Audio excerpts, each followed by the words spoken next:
क्या आपको पता है बचपन में माँ बाप का सिर्फ एक हार्श वर्ड आपके निग्लेक्टिंग बिहेवियर का कारण हो सकता है। आज के रिलेशनशिप, सेल्फ वर्थ और इवन सुसाइडल थॉट का भी एक इफेक्ट हो सकता है।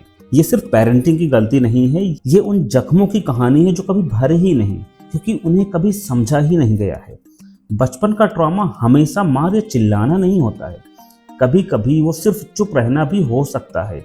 आपने अपनी लाइफ में ऐसी बहुत सी लाइनें सुनी होंगी, तू इतना मोटा हो रहा है तो उससे शादी कौन करेगा, या फिर तेरे जैसा आदमी, बेवकूफ़ आदमी तो मैंने आज तक अपनी लाइफ में देखा ही नहीं है, तो उससे प्यार कौन करेगा, तो उससे शादी कौन करेगा, तो अपनी लाइफ में कर क्या पाएगा। ऐसी बहुत सी बातें हमने अपनी लाइफ में देखी होंगी। और ये बातें सिर्फ अंदर तक नहीं चोट पहुंचाती हैं, ये एक डिसीजन मेकिंग का थॉट बन जाता है कि हमें ऐसा फील होने लगता है कि हम तो अपनी लाइफ में कुछ कर ही नहीं सकते हैं।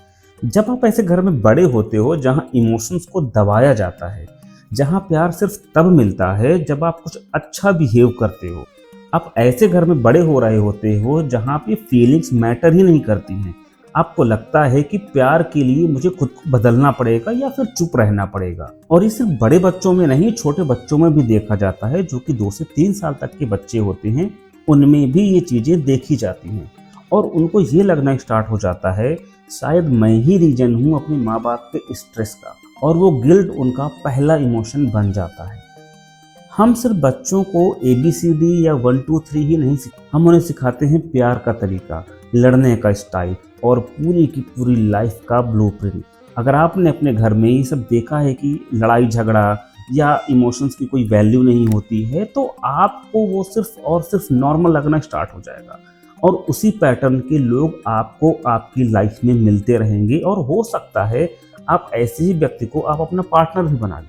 कभी कभी दर्द भी फैमिलियर लगने लगता है, आपको लगता है कि ये तो नॉर्मल है हमारे लिए, और दिमाग को फैमिलियरिटी होने में बहुत सुकून मिलता है, चाहे वो टॉक्सिक ही क्यों ना हो। टॉक्सिक घर का इन्वायरमेंट इतना हैवी हो जाता है कि कई बार बच्चे सिर्फ निकलने के लिए जल्दी किसी ऐसे रिलेशनशिप में फंस जाते हैं जहाँ पे जाके वो फिर से वही गलतियां रिपीट करते हैं, क्योंकि उनको पता ही नहीं होता है कि हेल्दी प्यार कैसा होता है, एक हेल्दी रिलेशन कैसा होता है।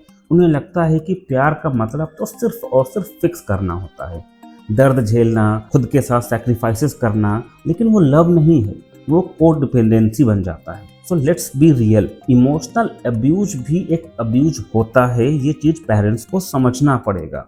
हर वो चीज़ जो ताना या सरकाज़म आपने कभी हमेशा सुना होगा अपनी लाइफ में, तू कुछ नहीं कर सकता, ये लाइंस तो हम अक्सर अपने पेरेंट्स से या किसी रिश्तेदार से, किसी से भी, हम बड़ों से ये लाइंस हम हमेशा सुनते आते हैं और ये दिमाग में बैठ जाती है। और ये भी कहा जाता है कि तू इनफ नहीं कर रहा है, तू प्यार के लायक नहीं है, तो उससे तो कुछ हो ही नहीं सकता है। फिर टॉक्सिक सेम डेवलप होना स्टार्ट हो जाता है, बच्चों को ये फील होना स्टार्ट हो जाता है कि मुझ में ही कुछ गलतियाँ हैं, और फिर वो टॉक्सिक बन जाता है। अगर मैंने कुछ बोला तो मुझे छोड़ दिया जाएगा। कभी नोटिस किया है, सेम घर में 2 सिबलिंग्स बिल्कुल अलग अलग समटाइम निकल जाते हैं, क्योंकि ट्रॉमा का मतलब इवेंट नहीं है, उसका इंटरनल इम्पैक्ट भी होता है। एक चाइल्ड चिल्लाता है, दूसरा चुप हो जाता है। एक ट्रस्ट करता है तो दूसरा कभी किसी पे भरोसा ही नहीं कर पाता है। और इसीलिए हीलिंग्स का होना बहुत ही ज़्यादा ज़रूरी होता है। वो सब कुछ अनलर्न करना जो आपने ये सारी चीज़ें अपनी लाइफ में झेली हुई हैं, उनको भूलना ही सबसे ज़्यादा इम्पॉर्टेंट बन जाता है। हम सब ने ये सारी बातें सुनी होंगी कि पेरेंट्स हैं वो तो कभी गलती कर ही नहीं सकते हैं, और ये बचपन में हम सब चीज़ें झेल के बड़े हो जाते हैं, और ये फिर एक साइकिल बन जाता है। जो चीज़ हम झेल के आए हुए होते हैं, तो वही सेम पैटर्न हम अपने बच्चों को भी करना शुरू कर देते हैं। मारते हैं तो प्यार से ही तो मार रहे हैं, ये चीज़ें भी हम बहुत ज़्यादा कॉमन वर्ड्स हैं, हम सुनते रहते हैं। माँ बाप हैं वो कभी गलत तो हो ही नहीं सकते हैं, लेकिन सच ये है कि फियर से कभी रिस्पेक्ट नहीं मिलती है, सिर्फ डिस्टेंस आता है। ओवर प्रोटेक्टिव पेरेंटिंग भी डेंजरस हो सकती है, ये पेरेंट्स को समझना बहुत ही ज़्यादा इम्पॉर्टेंट है। बच्चा कभी डिसीजन ही नहीं ले पाता है, वो कभी सीखेगा ही नहीं, जब वो कभी गिरेगा ही नहीं, ना कभी वो संभला है, तो चाइल्डहुड में हमेशा डिपेंडेंट ही रह जाता है। तो सवाल ये है कि ये साइकिल जो बना हुआ है वो कैसे टूटेगा। बच्चों को अपना इमोशंस एक्सप्रेस करने दीजिए, उन्हें अलाउ कीजिए कि अगर उनको गुस्सा आता है तो वो ये बात बोल सकते हैं कि मुझे गुस्सा आ रहा है, और सिखाएं कैसे सेफ तरीके से इन चीज़ों को फील किया जाता है। सिर्फ फिजिकल नीड ही नहीं, इमोशनल नीड भी बहुत ज़्यादा ज़रूरी होता है। कभी कभी एक हग, आपने देखा होगा मूवीज में कि एक जादू की झप्पी के बाद में सारी चीज़ें बदल जाती हैं, तो हम वो चीज़ कर सकते हैं। थेरेपी भी करवा सकते हैं, कोई बीमारी नहीं है, ना ही कोई वीकनेस है। आप टूट गए थे लेकिन खुद से नहीं, वक्त ने, कंडीशंस ने, उनके वर्ड्स ने तोड़ा।